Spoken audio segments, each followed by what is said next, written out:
56th Street. I am near the Rita Hazen Salon, and we're just about to go up and interview Sandy Linter, the legendary makeup artist. And I'm super excited, a little nervous, but really more than ready to go at it. So come with me and join me into the interview.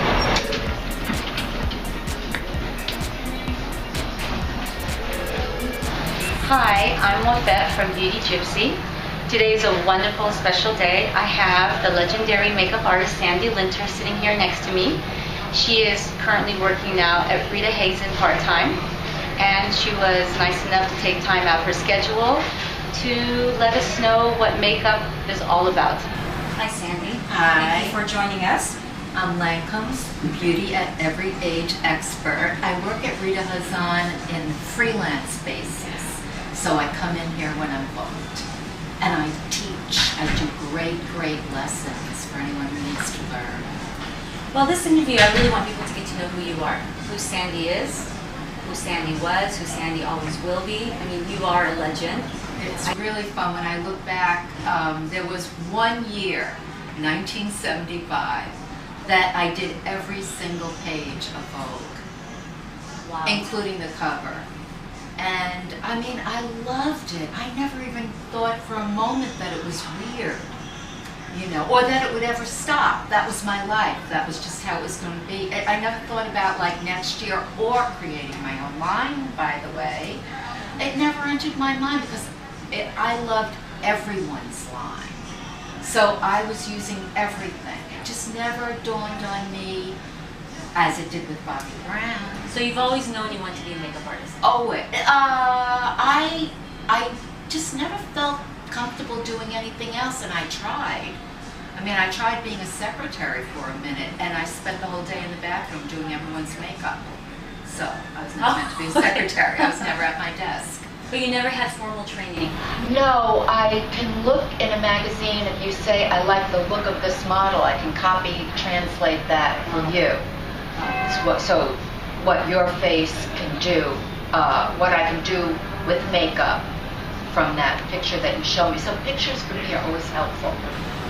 How often do you run into a woman who wants you to make her look like a magazine and you don't think that's the right look for her? Does that happen a lot?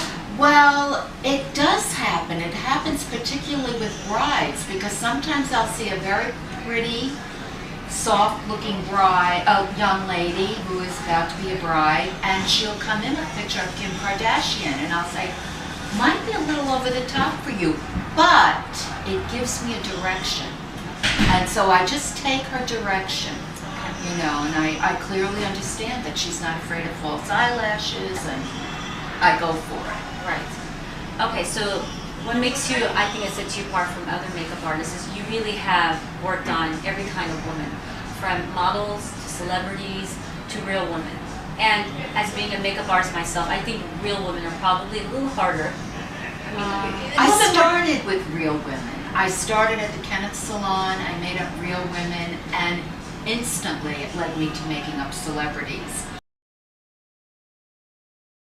Many times they're very attractive women, and they got by so long on their natural beauty with a little lip gloss, a little pinch of blush, and so they don't know how to do their eyebrow, and they don't know how to do their eyeliner because they never learned.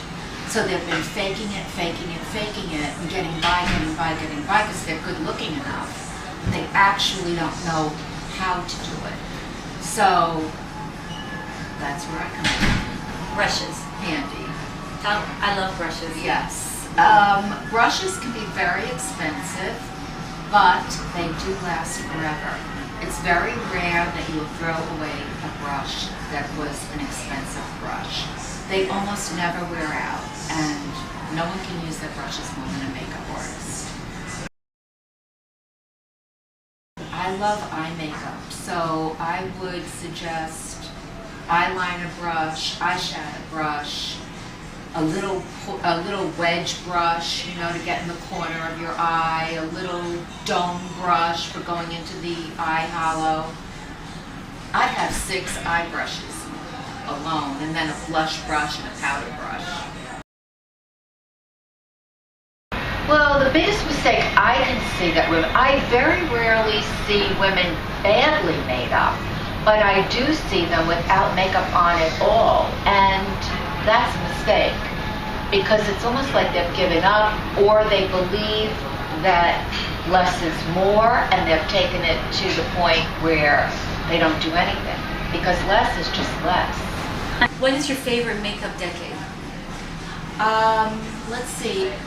I think my heyday really was in the 70s and 80s, but I was taking all my knowledge from the 60s, and I don't think you can get better than the 60s as far as a makeup decade. What do you feel sets you apart from all other makeup artists? I mean, there's so many sprouting out everywhere. What we just talked about, the decades of makeup, I've actually lived through them. So sometimes you have to have some benefit from being around for so long. And the truth is, I've done makeup from every single decade.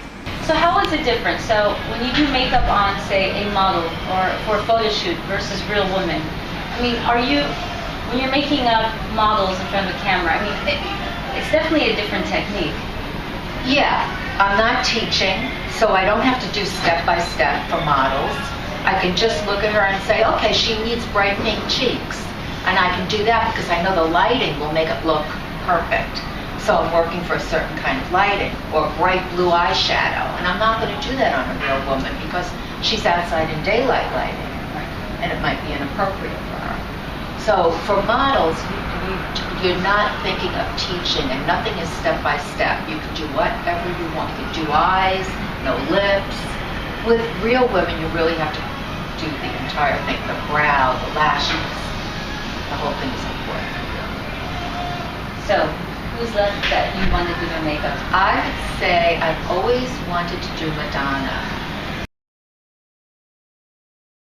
Beauty at every age expert for Lancome. And they chose me because I can do a 20-year-old and a 60-year-old, and not every makeup artist understands the issues that women over 40 have, because they might be only 25. I was 25 when I was making up 40-year-old women, and if I saw a wrinkle, I remember my heart sank. I was like, oh no, what do I do? I will shortly have a small line of makeup coming out, with which I have given them samples of things that I've worked with, and I've said this looks great on women over 40, and so they will be coming out with it in 2013. Oh, excellent. Well, thank you so much. Thank you very much, and best of luck. Thank you.